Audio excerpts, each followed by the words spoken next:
हमनी के संस्कृति, हमनी के संस्कार सदा रहे हमनी के साथ।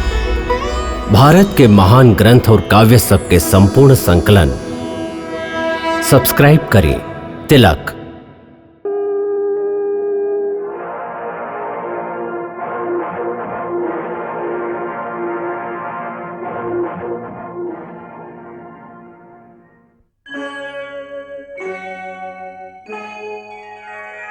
कृष्णा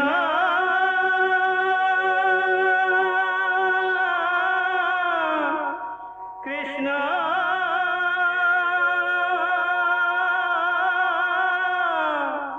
हरे कृष्णा हरे हरे।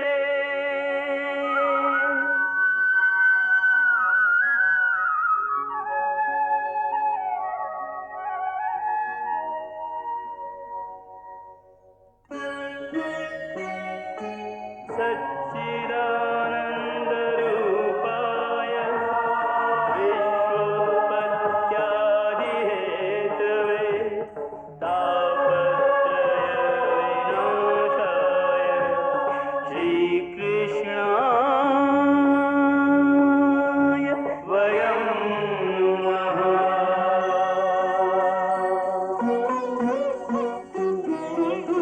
श्रीकृष्ण गोविंद हरे मुरारे हे नाथ नारायण वासुदेव। हरे कृष्ण राधे राधे कृष्ण कृष्ण हरे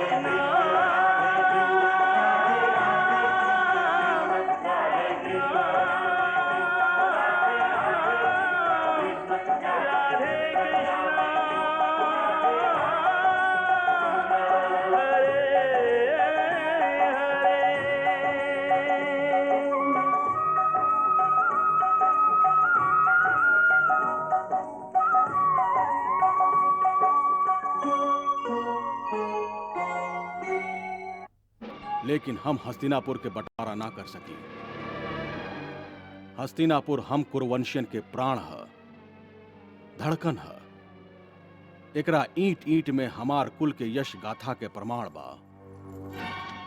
हम हस्तिनापुर के बंटवारा ना कर सकी त फिर पांडव लोगन के जौन भी भूभाग आप सौंपब ऊ उनका स्वीकार हुई। यदुनंदन, एह बात के का भरोसा बा कि पांडव लोगन के जौन भूभाग सौंपल जाई ऊ उनका स्वीकार होई? गांधार कुमार, कृष्ण के आश्वासन ही ये बात के प्रमाण बा। अच्छा त ठहरी महाराज, ठहरी। का कहल चाहता शकुनी? इहे कि पांडव तो वीर बाड़न, गंभीर बाड़न और दिव्य अस्त्र के जानकार भी। ऊ तो राज्य के अनुपयोगी भूभाग के भी संपन्न बना सकेलन। खंडहर में भी सोना के नदी बहवा सकेलन। तू ठीक कहताड़ा शकुनी। हमरो पांडव लोगन पर पूरा भरोसा बा। यही से हम अपन पुरखन के पुरान नगर खांडव वन के उनका के सौंपत हई और ओकरा साथे लागल भूभाग के भी। खांडव वन? बाकी अब खांडव वन में का बा? उहाँ कहाँ राजधानी बनी? उहाँ तो पुरान खंडहर बा बेटा। आप चिंता मत करी बुआ, आपके साथे हम बानी और आपके 5 वीर बेटा बाड़न। मधुसूदन, हाँ, यहाँ तो खाली जंगल और खंडहर बा। ये जंगल और खंडहर में राजधानी के निर्माण कैसे संभव हुई? मनुष्य के दृढ़ निश्चय के आगे कुछ वो असंभव ना रहे पार्थ। हम लोगन के यही खंडहर में राजधानी के संभावना के पता करे के बा और हस्तिनापुर से हम लोग आयल भी बानी यही खातिर। अर्जुन, हे दैत्यलोक के श्रेष्ठ शिल्पी, हमके भगवान श्री कृष्ण जी पांडव लोग खातिर यही स्थान पर एगो राजधानी बनावे के आदेश देले हैं। आज हम कतना भाग्यशाली हैं कि सहज में प्रभु के दर्शन हमरा मिल गए। निश्चय ही महाराज मैदानव, आपके पुण्य के उदय भइल बा। आप पहले भी ये नगर के निर्माण कैले हैं। आप एकर संरचना से पूरा तरह से परिचित हैं। भगवान विश्वकर्मा जौना रहस्य की ओर संकेत कर रहल बाणन वो हम समझ गईली। असल में यह खंडहर के नीचे दैत्य वंश के बहुत बड़ खजाना लुका के रखल गईल रहे। तो आपके ओह स्थान के पता बा जहां वो खजाना छुपावल गेल रहे? जी तो हमके भी वहां ले चली।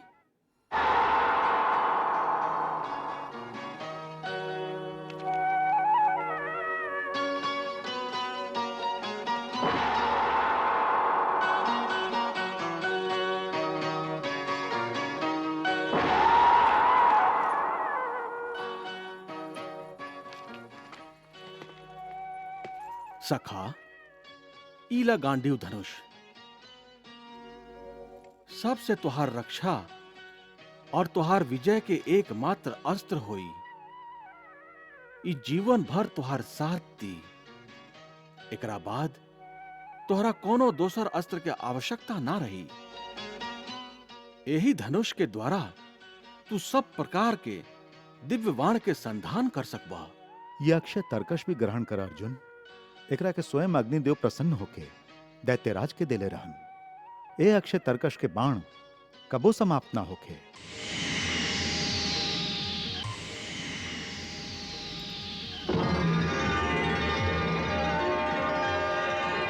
वास्तुकला का अपूर्व अनूठा श्रेष्ठ उदाहरण मिल गया भाई। श्रेष्ठ उदाहरण मिल गया दोनों शिल्पियों के मानस में आन विराजी हैं शाद।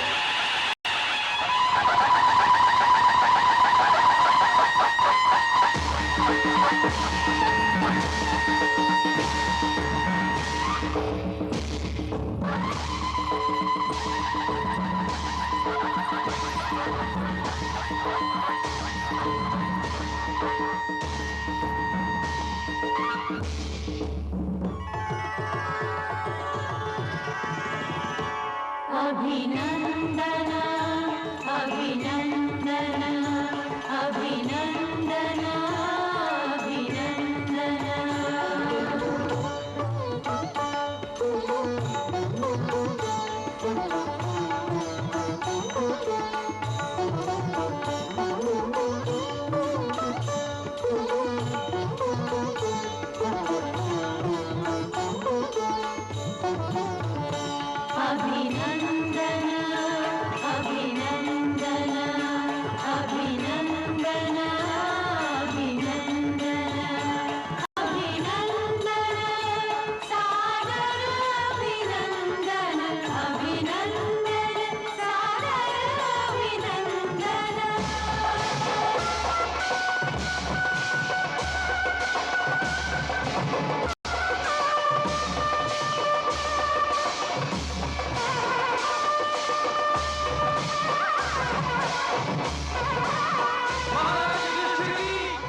बड़का भैया, अब आप सिंहासन पर विराजी। ये आपके प्रतीक्षा कर रहल है।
जय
संगच्छध्वं संवदध्वं संवो मनांसि जानताम् देवाभागं यथा पूर्वे संजानाना उपासते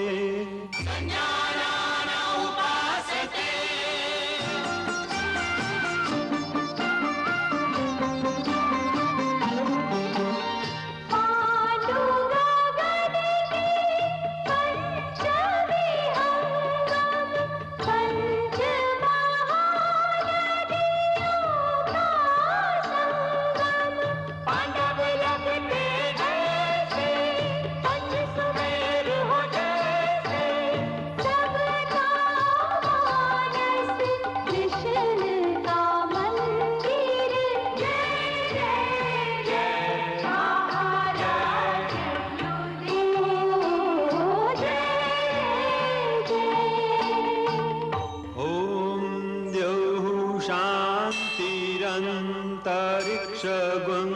शांति पृथिवी शांतिरापः शांतिरोषधयः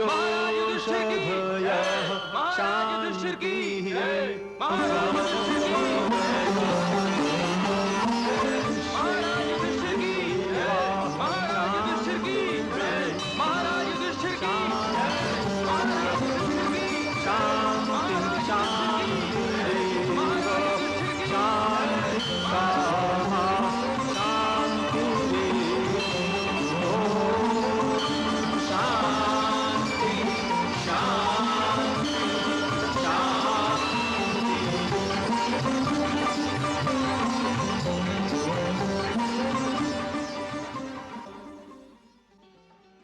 आज से आप यह इंद्रप्रस्थ राज्य के एक छत्र राजा हैं। यह सिंहासन और राज्य के मुद्रा सगरे देश में सर्वमान हुई। ऐसन हमार शुभकामना हमारा युधिष्ठिर। और हमारा आशीर्वाद है कि आपके ये राज्य सुख और समृद्धि से सदैव भरल पूरल रही। एकर प्रतिष्ठा सगरे आर्यावर्त में हुई।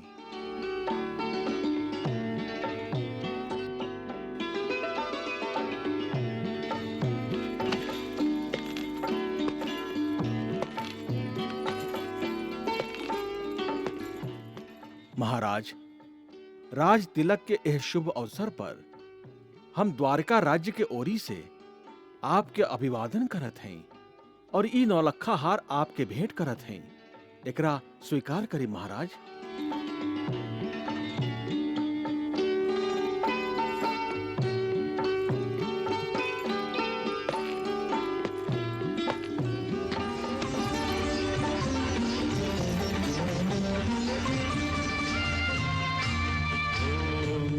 संगच्छध्वं संवदध्वं यशस्वी होकर संवो मनांसि जानताम् देवाभागं यथा पूर्वे संजानाना उपासते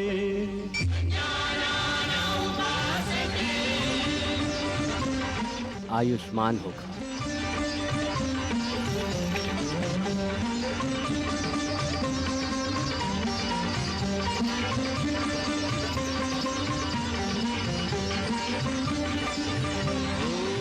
स्वस्ति न इंद्रो वृद्धश्रवाः स्वस्ति न पूषा विश्व आयुष्मान होगा। स्वस्ति नस्तारक्षो अरिष्टनेमि स्वस्ति नो बृहस्पतिः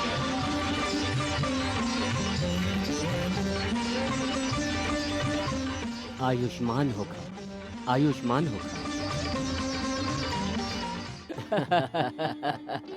वाह बड़का भैया वाह। आज तो स्वयं यदुराज श्री कृष्ण आपके राज्याभिषेक के लिए बाड़न।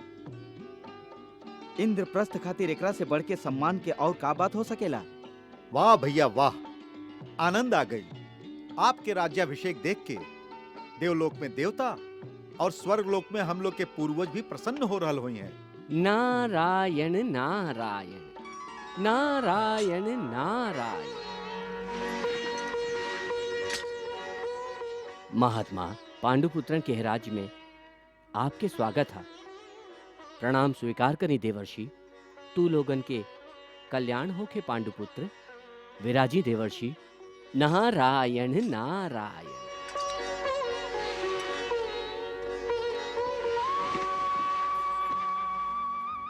हमरा खातिर योग्य सेवा के आदेश दी मुनिराज। हम के तोहार स्वर्गवासी पिता महाराज पांडु तू लोगन के उनका आशीर्वाद देवे खातिर भेजले बाड़न महाराज युधिष्ठिर। पिताजी आपके यहाँ भेजले हैं। हाँ, हम उनका से मिलके स्वर्गलोक से सीधे ही वहां चला ला रहा हैं। कहीं देवर्षि वहाँ कुशल से तो हैं।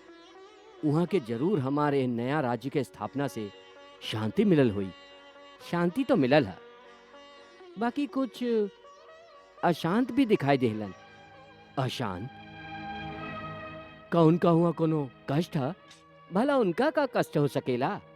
स्वर्ग में तो केहू के कष्ट होखबे ना करे। बाकी कुछ चिंतित जरूर दिखाई देहलन। जब हम उनका से पूछली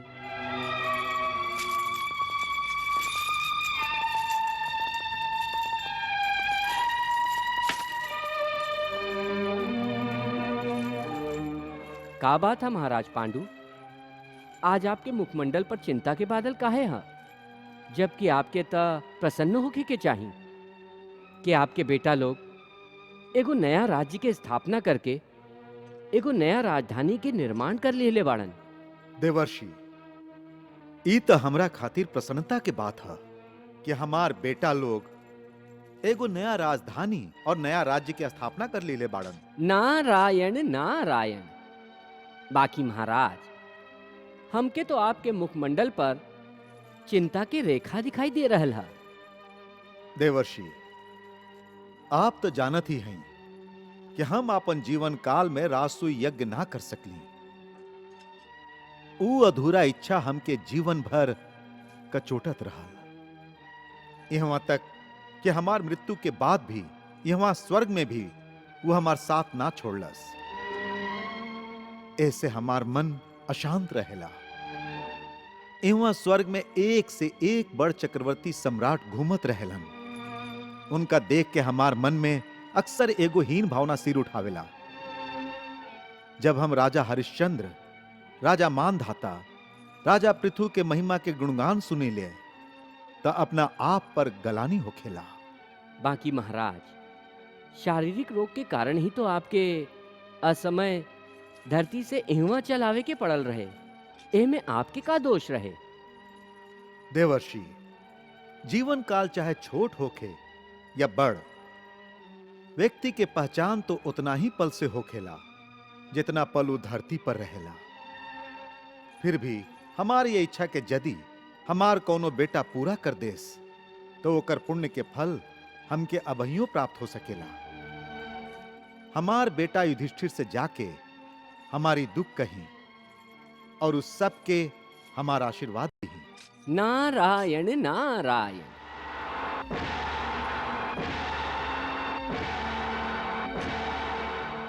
ऐसे हे युधिष्ठिर, हम महाराज पांडु के सनेसा तू लोगन तक पहुंचा देली।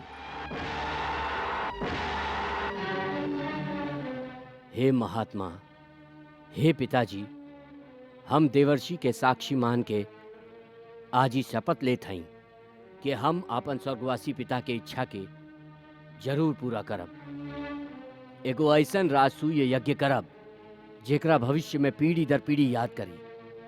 हे पिताजी, आज हम पांचों भाई मिलके ई प्रण करत हई कि हम उहे करब जैसे आपके आत्मा के शांति मिल सके। यदुनंदन, अब तई निश्चित हो गई है कि हम राजसूय यज्ञ करब।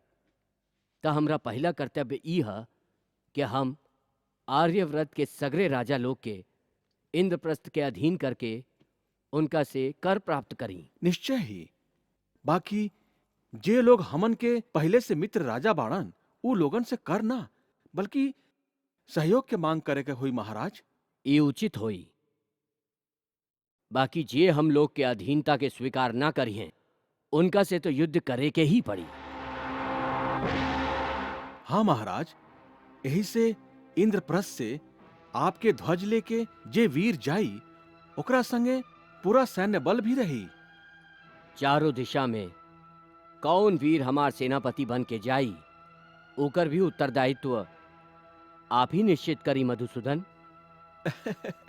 ओकर चुनाव तो ई वीर स्वयं ही कर ली है बड़का भैया। हम अपन चारों भाई के आपन सेनापति बनावत हैं।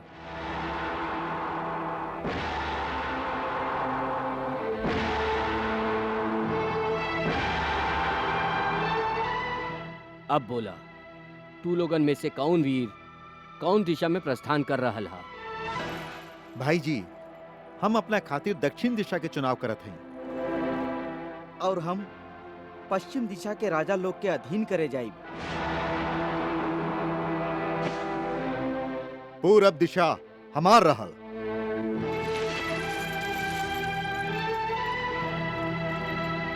उत्तर दिशा पर हमार अधिकार हुई। चारों दिशा में कौन वीर हमार सेनापति बन के जाई ओकर भी उत्तरदायित्व आप ही निश्चित करी मधुसूदन। ओकर चुनाव तो ई वीर स्वयं ही कर ली है बड़का भैया। हम अपन चारों भाई के आपन सेनापति बनावत हैं।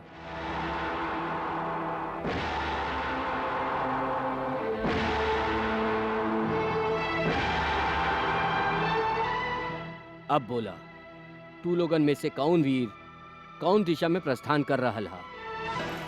भाई जी, हम अपना खातिर दक्षिण दिशा के चुनाव करत हैं। और हम पश्चिम दिशा के राजा लोग के अधीन करे जाइब। पूरब दिशा हमार रहल।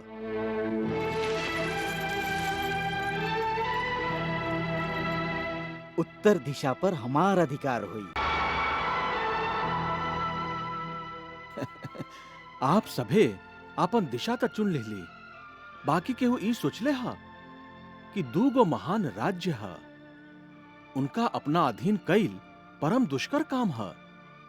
एगो हा हस्तिनापुर और दूसर हा मगध। का ई दोनों महान शक्ति आसानी से आपके अधीनता स्वीकार कर ली हैं? तो फिर मगध राज के हमार गदा खातिर निश्चित कर दी। और हस्तिनापुर के हमार उत्तरदायित्व पर छोड़ दी। ऐसा नहीं खे। ये दोनों महान राज्य है। यह परिस्थिति में जहाँ हम लोग के काम नीति से चल जाए वहाँ हम लोगन के नीति के ही सहारा लेवे के चाहिए, और जहाँ युद्ध जरूरी होखे वहाँ हम लोगन के पूरा शक्ति के संगे आक्रमण करे के हुई। यह राजनीति है महाराज। आपके है बात से हम हूँ सहमत है मधुसूदन। महाराज, हस्तिनापुर तो आपके परिवार में ही गिनल जाई, ऐसे ओकरा आपके पारिवारिक भावना के सहायता से ही जीते के हुई। मतलब ई कि सबसे पहले आप पितामह भीष्म और महाराज धृतराष्ट्र के पास जाएं और वहां जाके राजसूय यज्ञ करे के आज्ञा और आशीर्वाद मांगी। जरूर वो आपके आशीर्वाद दी हैं। बस हस्तिनापुर हो गए ना आपके संगे। और मगध राज के जरासंध ऊ युद्ध प्रिय है और ओकरा मारल आसान नइखे भीम। ऊ भगवान शंकर से अनेक दिव्य शक्ति ले रखले बा। अच्छा। और महाराज, ऊ आपन भुजा के बल से आर्यावर्त के 86 राजा लोग के बंदी बना के रखले हा। ऊ सभे के एगो कमरा में कैद करके रखले हा, और जब उनकर संख्या पूरा 100 हो जाए तब ऊ सबके बलि चढ़ा दी। तो एकर अर्थ ई हा कि यदि हम अकेले एगो जरासंध के परास्त कर ली तो ओकर बंदी 86 राजा स्वयं ही हम लोग के अधीन हो जाई हैं। निश्चय ही। बाकी इंद्रप्रस्थ के पास इतना बड़ा सेना ही नहीं खे कि मगध राज्य पर आक्रमण करके ओकरा के हरावल जा सके। तब फिर एकर उपाय का है मधुसूदन? उपाय उपाय था एक ही हा। ऊ एगो वीर हा। यदि ओकरा के द्वंद्व युद्ध खातिर ललकारल जाए तो ऊ कबो इनकार ना करी। ऐसे मल्ल युद्ध में ही ओकरा के परास्त कल जा सकेला, काहे कि ओकर शरीर दू गो टुकड़ा के जोड़ के बनल हा। मल्ल युद्ध में ओकर शरीर के दू भाग करके अलग अलग फेंक देवे के होई, तबे वो मारल जा सकेला। और हमरा नजर में ई काम खाली भीम ही कर सकेलन। तब भीम के जाए के अनुमति है? ना महाराज, ई काम हम मिलके करब। ऐसे भीम और अर्जुन दोनों के हमरा संगे जाए के अनुमति दी। आपके संगे रहे से ई दोनों के जरूरे विजय होई यदुकुल भूषण।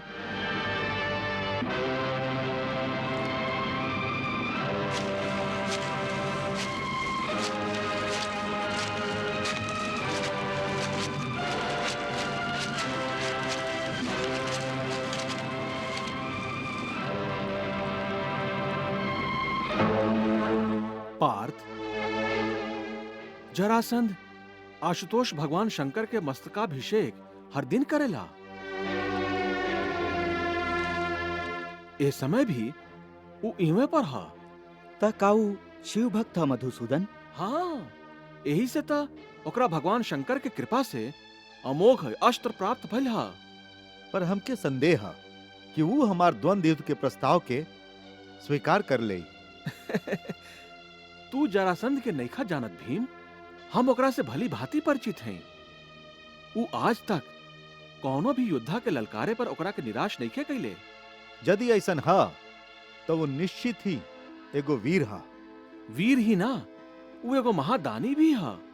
देखत नइखा मंदिर के बाहर मांगे वालन के भीड़।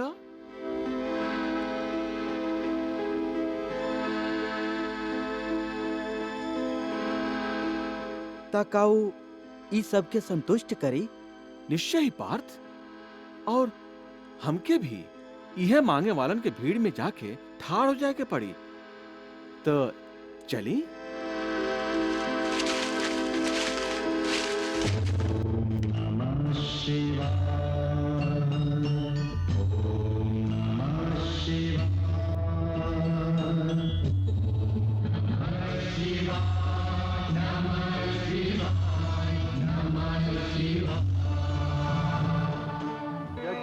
जटाटवीगलज्जल प्रवाह पावितस्थले गलेवलम्ब्य लम्बिताम्बुजङ्गतुङ्गमालिकाम्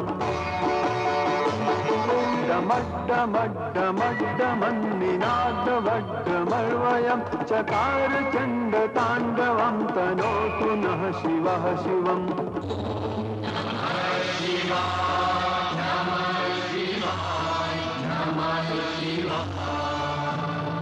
जटाकटाह सम्भ्रमभ्रमन्निलिम्प निर्झरि विलोल वीचिवल्लरी विराजमान मूर्धनि धगद्धगद्धगज्जललाट पट्टपावके किशोर चन्द्रशेखरे रतिः प्रतिक्षणं मम।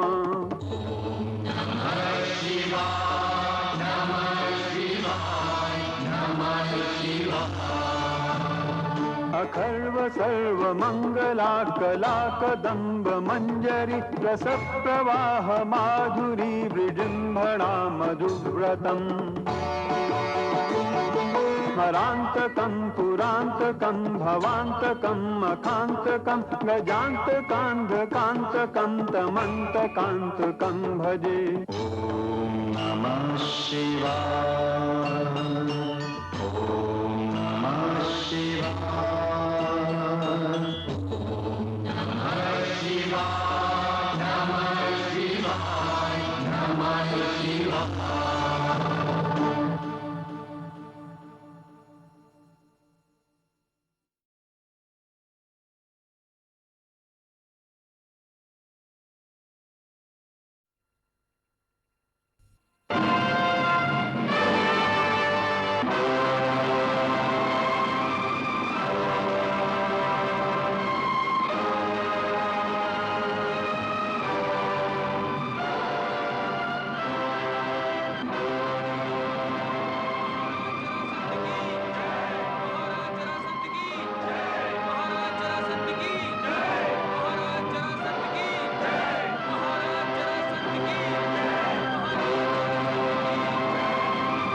हमके धन ना चाहिए महाराज।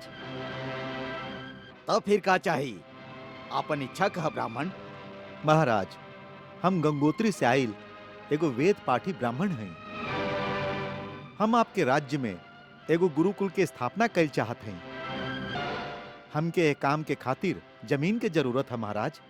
महामंत्री, आज्ञा महाराज। ये आचार्य ब्राह्मण लोग खातिर तुरंत भूमि के व्यवस्था कल जाए और ध्यान रहे कि राजकोष से ही गुरुकुल के सगरे भार उठावल जाए।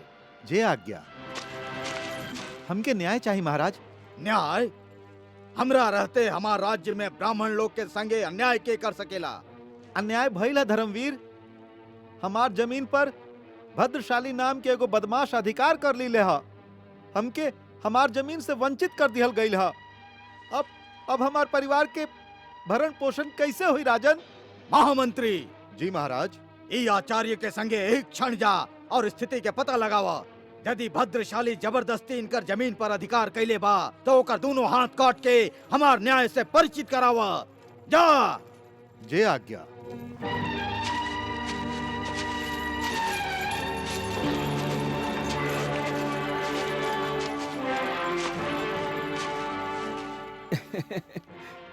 प्रणाम स्नातक ब्राह्मण लोग, ये धन स्वीकार करें आप।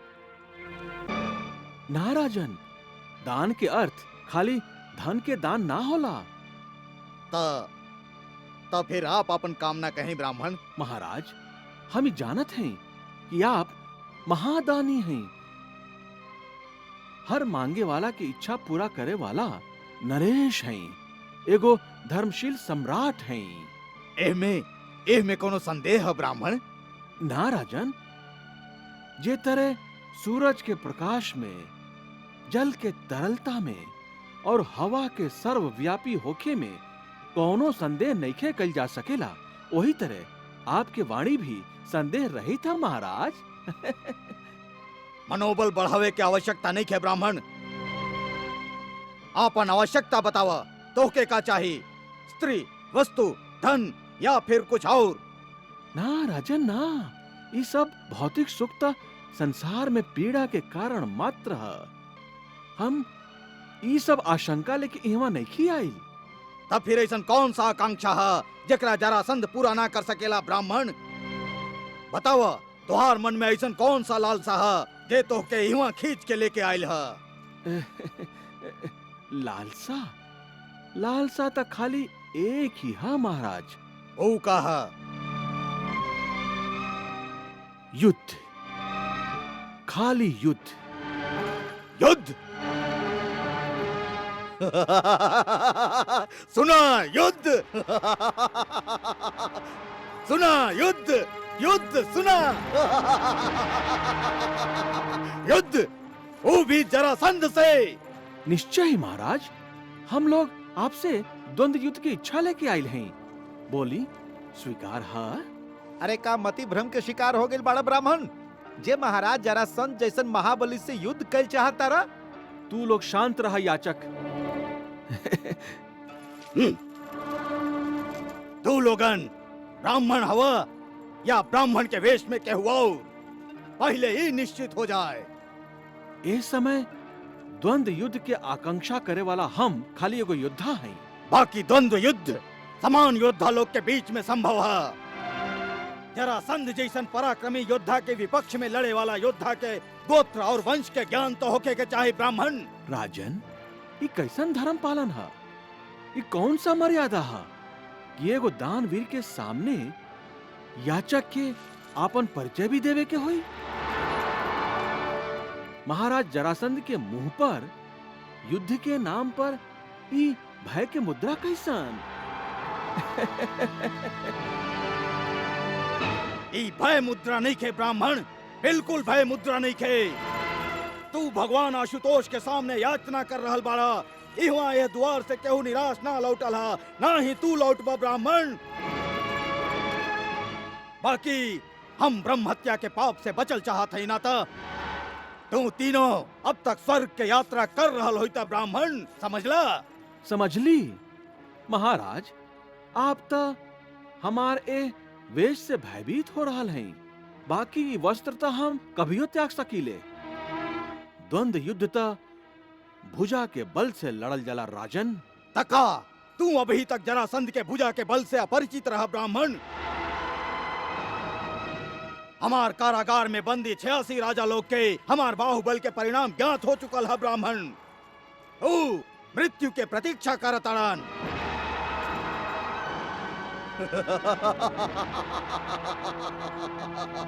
हाँ, अच्छा ब्राह्मण, तोहरा से एगो संख्या और बढ़ जाई।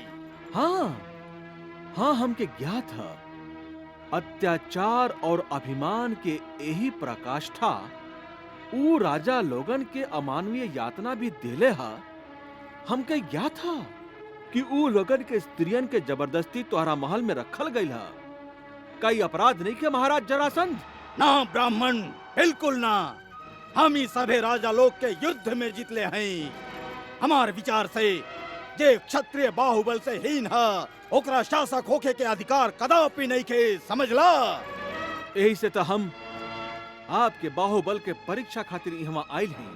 सावधान सावधान सावधान स्नातक, तू का हमके युद्ध खातिर ललकारत आड़ा।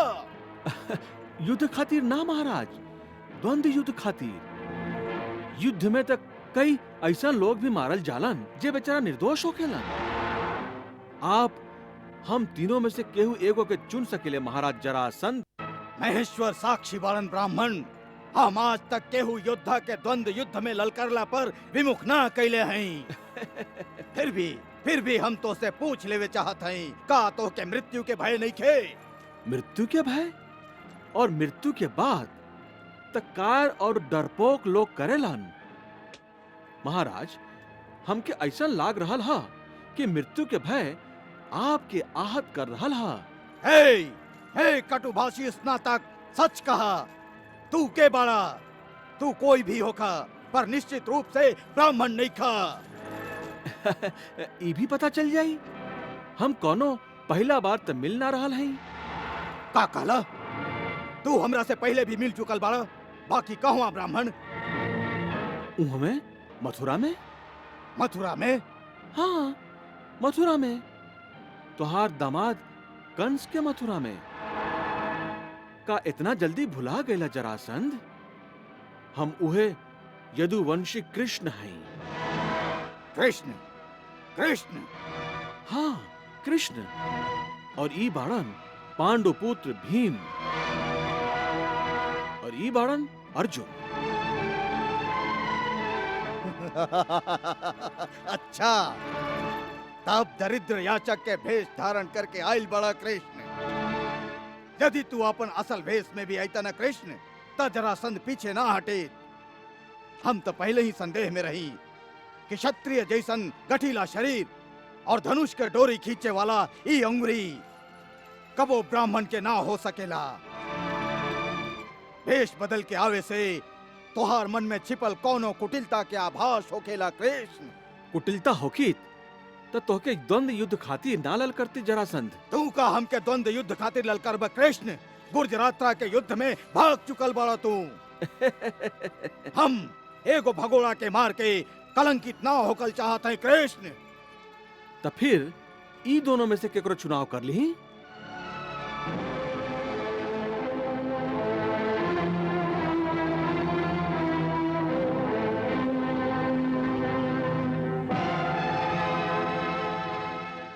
ठीक है। बाकी दुर्बल शरीर वाला अर्जुन ई का हमार सामना करी। ई हमार एक मुक्का के प्रहार सहन करे के क्षमता रखे वाला भी नहीं खेलागत। हाँ, हो सकेला युद्ध में भीम कुछ क्षण जी जाए।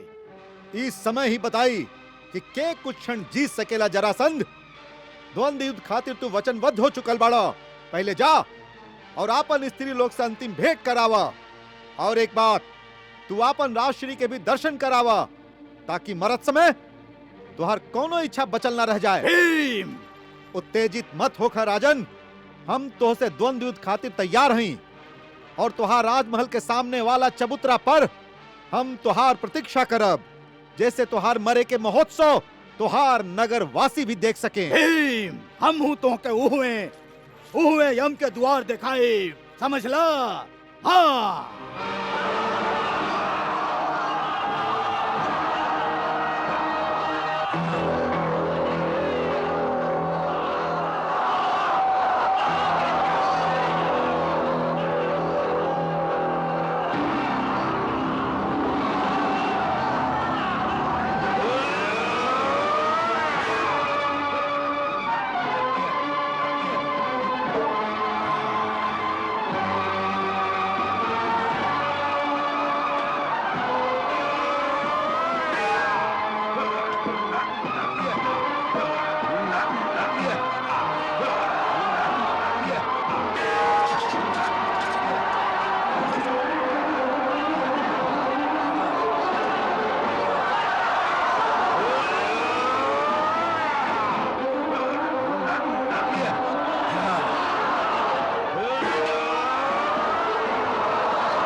हरे